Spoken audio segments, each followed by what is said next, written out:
J'avais une idée pour mon travail et mon carrière et c'était les arts. Mais après ça, le COVID est arrivé. Quand toutes les opportunités sont disparues, j'ai perdu ma raison d'être. Mon nom est Emilio Ferreira. Je suis le cofondateur du Pain du Yaya, ici à Montréal. J'ai commencé le théâtre quand j'étais très jeune. Je savais immédiatement que c'était quelque chose que je devrais faire toute ma vie. J'ai fait 3 années en cégep dans un programme de théâtre professionnel. J'étais très excité à terminer mes études.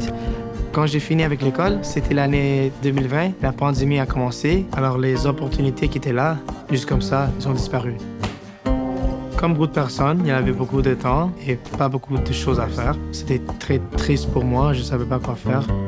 Après une année de pandémie, les restrictions étaient plus légères et je pouvais visiter ma grand-maman. Elle est une de mes meilleures amies. J'ai passé beaucoup de temps avec ma grand-maman quand j'étais petit. Après l'école, j'étais là pour quelques heures chaque journée. Je faisais des pains pour la famille, pour la maison. Juste être avec elle dans la cuisine, avec ça, me faisait beaucoup de plaisir. Love. Oh, questa che caso. Yaya, son nom est Nicoletta. Elle vient de la Grèce, d'une petite ville.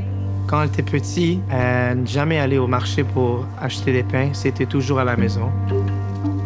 Tous les pains sont faits égaux et faits avec un produit haute qualité. C'est la recette de grand-maman. C'est les origines de grand-maman. Je respecte beaucoup les méthodes traditionnelles. Le but est de ne pas savoir si c'est les mains de Yaya ou mes mains qui font les pains. Elle était là avec un pain frais, comme toujours. J'ai pris une tranche, puis j'ai mangé une idée. Et c'était, on doit faire une compagnie, ensemble. Et elle m'a regardé, elle a dit, OK, fais-le. Je pense qu'elle pensait que c'était une blague, mais j'étais sérieux. Et ça a commencé à rouler très, très vite. Mais j'ai fait beaucoup de fautes quand j'ai commencé. Beaucoup de pains sont devenus des craquelins. Les écureuils qui vivaient proche de ma grand-maman étaient tout gros là, parce qu'ils mangeaient tellement de craquelins à cause de mes fautes. Mais non, Yaya, elle travaille pas.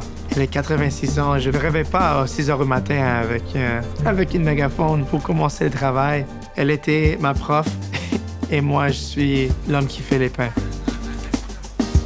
Il y avait beaucoup de défis pour moi à créer une nouvelle entreprise. J'étais un enfant de théâtre, alors c'était un nouveau monde. Les femmes dans ma famille sont tous très forts. Ils ne sont pas des personnes qui se laissent faire, mais ils ont aussi beaucoup de patience et ils sont très respectueux. Alors j'ai appris comment respecter tout le monde comme égal. C'est très commun avec les familles européennes qu'une grand-maman fait du pain à la maison. Ça me fait penser que je suis très chanceux d'avoir cette expérience avec elle. Cette année, j'ai fait bien plus que du pain avec Yaya.